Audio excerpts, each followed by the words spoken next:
I want to thank everybody for sticking with time. We have actually time for questions. This is amazing. I didn't know that we'd make this. But yes, so please fire away. And maybe we'll field a few questions and everybody can stay here and we can sit. So yes. Yes, sir. Question for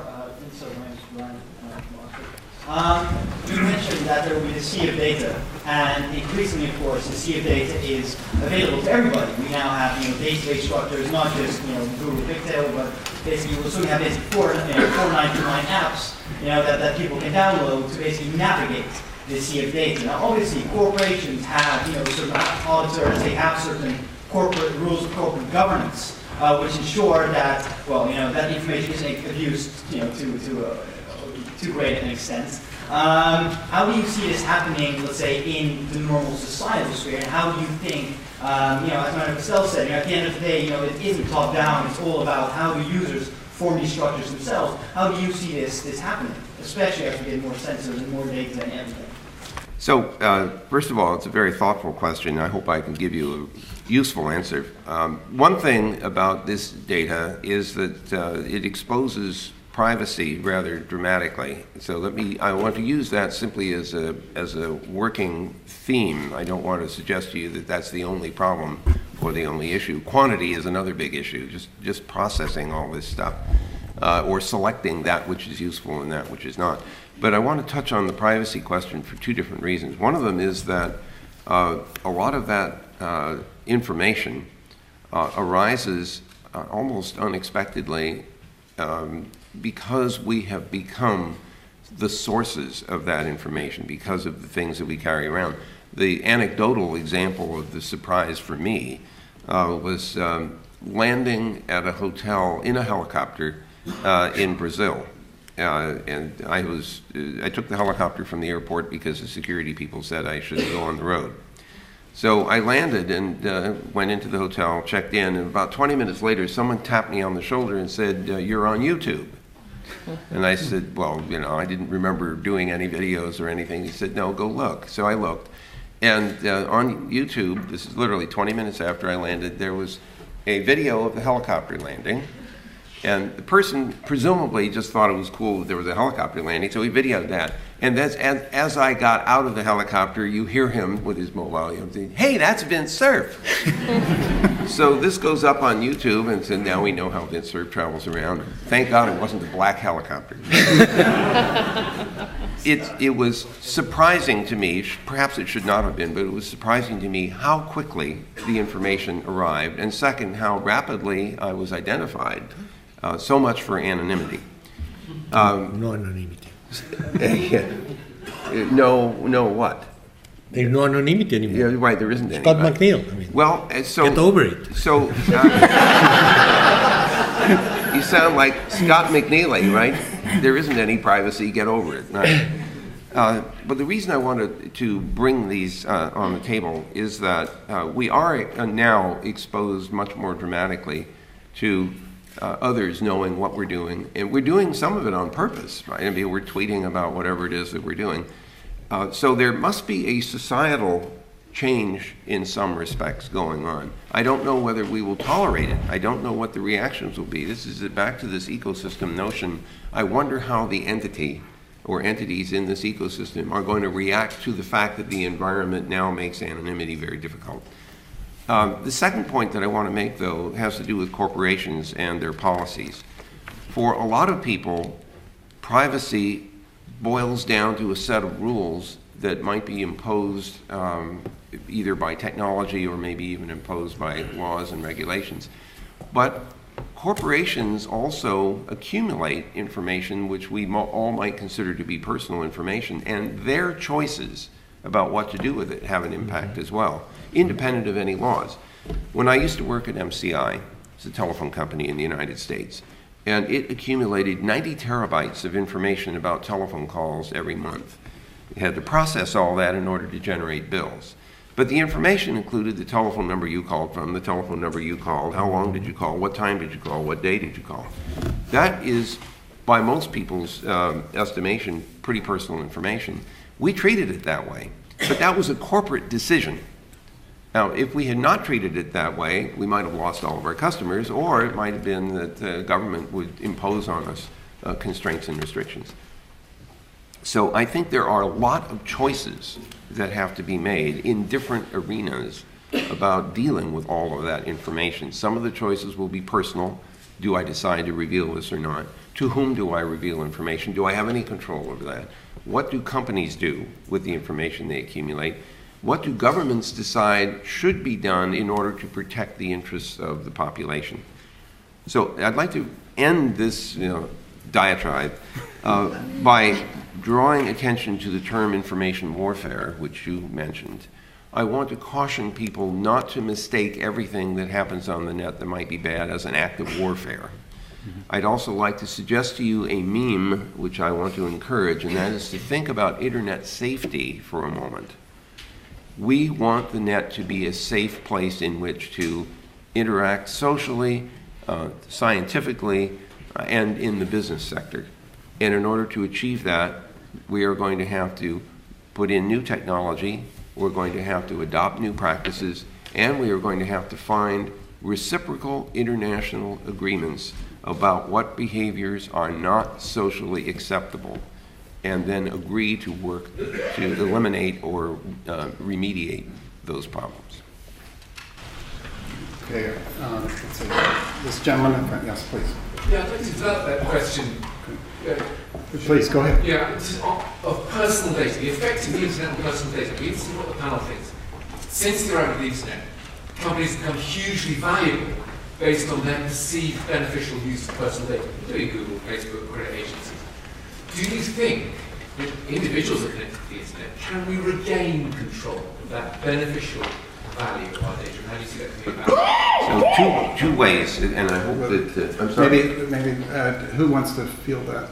Me? Okay, Ben, and then okay, Ben, and then Ellie. Is this a setup? Okay, please.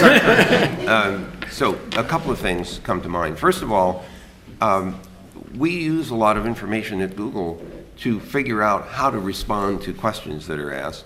We don't have any interest in giving that information to anyone else for a lot of different reasons, including the fact that we think it's private.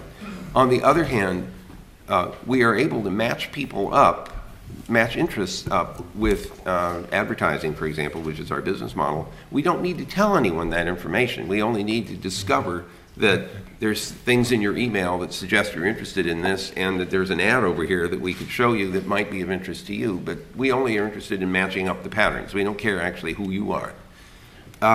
So that's one point to be made. The second one is that I am a big fan of pseudonymity. I believe that we should distinguish in our conversations and our designs between identifiers and identity. We need to keep those two notions separate. We can have strongly authenticated identifiers that have nothing whatsoever to do with who you are.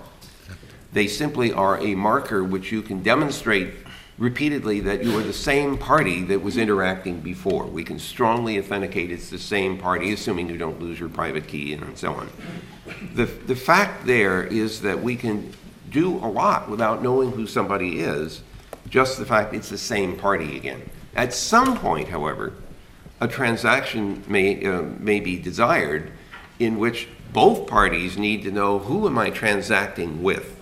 And at this point, we need to strongly link the identifier with identity, personal information. For example, Richard, let's suppose that you come to me on the net and you send a note saying, "Hi, Vint, it's Richard. All I know is you by is this identifier." And you say, "I'd like to borrow 100,000 pounds. And I know you by your name, Richard, but I don't know really who you are." My first reaction will be, well, Richard, this conversation now needs to shift into a slightly different mode. Do you have a job? Do you have any income? Can I trust you to pay me back? And you might respond to me with a whole list of responses that sound very good to me. The trouble is, I don't know if it's true or not, so I now need to go to a third party who will say, "That's the same Richard Dawkins that appeared before me and showed bona fides," and so on and so forth. I now have a link between you, the person, and Richard, the identifier. But I didn't need to know that until a transaction occurred where I might need recourse later on. So I think that these are the sort of bits and pieces of things that we can do to protect people's identities and until they have to be known. And of course, Richard could have said, I don't want to tell you anything, in which case I would say this conversation is over. Ellie and then Professor Castells. The issue that's been touched upon is that there are technologies that are emerging. Not only does new technology create intrusions into people's information space, but it also provides the opportunities to create a perimeter of defense for people against such intrusions. Now, those technologies and their availabilities are behind the intrusion technologies, but one can conceptualize and conceive that this will happen. Think of the caller ID type technology. Now, in the past, you had to pick up the phone and somebody would start selling you something. Today, A, you can see who it is. B, there's some legislation in the United States that prevents that. And so you can think that these kind of perimeter technologies will be equalizing the playing field in such a way that you would also be able to have transactions. If you want to be disturbed, if you want to be called upon and imposed, or your data being used, yes, but for a compensation, and that would kind of change the situation considerably. The problem is that governments, partly for reasons of all kinds of fears of money laundering and what have you, have been restrictive on the use of such technologies. A quick follow-up. It's in fact the main threat to your privacy, for the powers that be to know everything about your life, is not the internet, is credit cards. If you cross the numbers of the credit card with the social security number, you know everything. All the dirty things you don't want people to know, they are there. In fact, for me, it's not the big brother the problem, it's the little sisters. These plastic things that you have in the pocket. So if you want to really be somewhat free in this society, do as my friends in the drug traffic do, use cash. There are a number of other questions. Professor Wiseman, yes. Try to rent a car. I very much enjoyed the panel, and I just wondered, though, I guess picking up on sort of Ellie about whether it is rather celebratory, and I just wondered, I've been quite struck recently in the press that people actually talk about a sort of a kind of backlash against constant connectivity, and there have been a series of books that have come out recently. One of them, Sherry Turkle's book on actually, we're constantly connected, but we're actually communicating less. Various people talking about attention deficit, how young people's brains might be affected. I just was sort of curious as to what various members of the panel thought, A, about why there's this kind of what's referred to as a bit of a backlash against constant connectivity, and how they sort of assess those arguments, really. Excellent. Yeah, this I can answer. First, there is very little evidence of any of these effects that are claimed by prophets or ideologues. You really have to go to the sources, to the World Internet Survey, to the endless scientific articles on the internet to see that much of this is absolutely the projection of the ideology and of the fears of the person who is writing. If you want to see the internet effect on children, look at the book by Sonia Livingstone, and there are very nuanced thing in terms of the. So, frankly, most of the prejudice on the internet is based on the typical misunderstanding of society vis-a-vis something that apparently is new, but is not new for the people under 30. Is the people of a certain age who fear what they don't know, quite fundamentally. And in that sense, this is, frankly speaking, for me, much of the discussion, normative discussion about the internet, about the effects, the ill effects of the internet, is like discussing if electricity is good or bad, because you may be electrocuted. There are policy issues, but about if the internet is good or bad, we are discussing about what is the infrastructure, the irreversible infrastructure of our society. So being connected all the time, we are connected all the time. There are some exceptional cases in which you unplug your connection and go to do something special in life, but we are connected all the time. So we have to start from what it is and then try to understand the entire processes of adjustment to this kind of life or rejecting. But it's our society. Our society is an internet-based society, and it's a mobile communication-based society, period. And for the digital natives, the problem is not a problem. That's their life. And it was the same discussion with the television. Now that people have 99.9% of people have television, ill effects, good effects of television, yes, there are ill effects and bad effects of everything, but it's not a matter about closing down television, as some people have been arguing. So I think we should be less normative and more analytical about the internet because it's our life. So there, right. Wendy, you want to add to that? Yeah, I don't think there's a question. There isn't a concept of being too connected, and there's no evidence for that anyway. I think for human beings, we always want to communicate. One of the worst things you can do to a human being is put them in solitary confinement. We always want to communicate, and people find their own ways of filtering, their own levels in which they act in the world of the world of the internet. But I don't think there's no evidence, and I just think we want to connect. That's part of our DNA. Okay. I think there's this gentleman with maybe one more question. Yes. Well, thank you. So it was being said earlier that Asian countries and also developing countries in Africa are new area where the internet growth is predicted. But as it happens also, these countries, they tend to have different notion of internet, and they would like to enforce various controls. How to use it, what can use it, how much, and everything else. So what do you think needs to be done to address that issue and to make things more freely in these areas? So I don't think that we can force internet down anyone's throat. And in fact, the system was designed to be highly collaborative. If you could build a piece of internet and you found somebody you could connect up with, then that was perfectly okay, and that was part of the theory behind the whole architecture. Exactly. Sorry. Exactly. Yeah. That's so good design. It now, was designed by you, guy. So people get on the net because they want to get on the net. Some countries are threatened. I think Ellie made reference to this also. They feel threatened by the fact that people can get access to information that they didn't have before.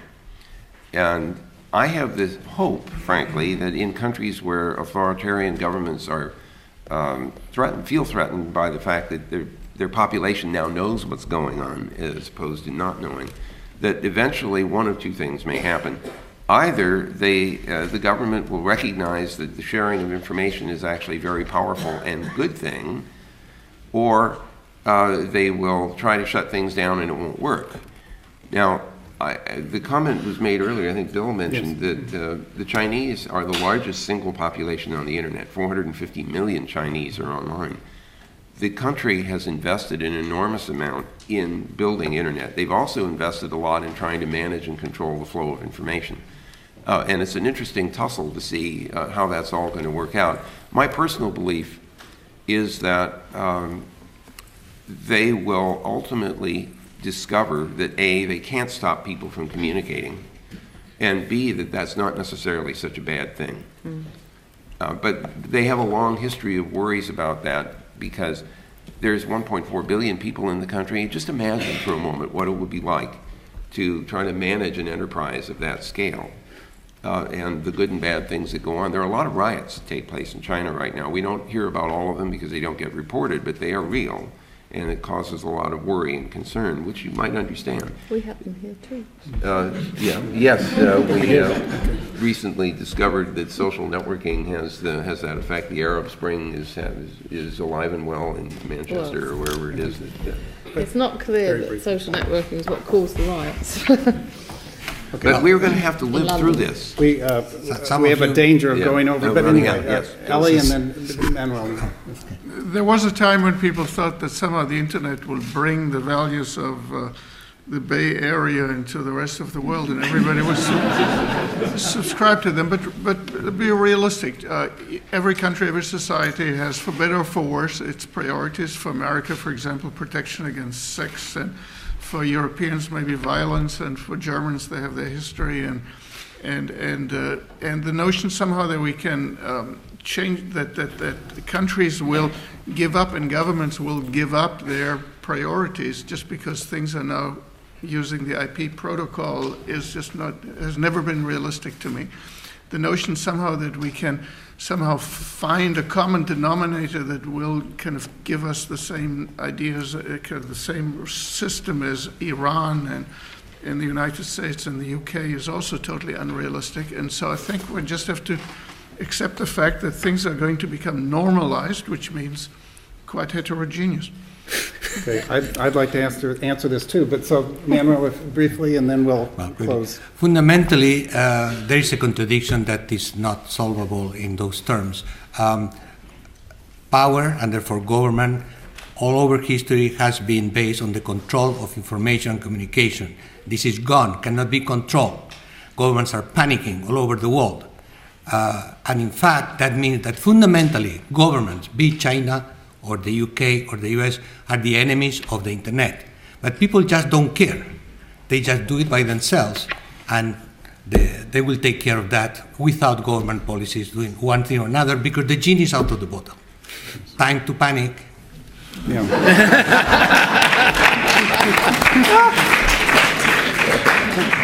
If I could, this was a great question, and just to add one point from the research we've done on 13 countries, we have some evidence that it's very important to distinguish between, in the rapidly developing countries and Asia, between what leaders want to do and what users of the internet want to do.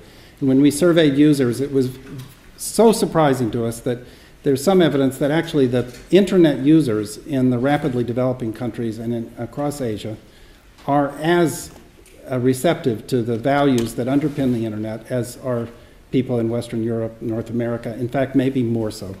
It is, so that, on the basis of the values of internet users, there is maybe a California effect.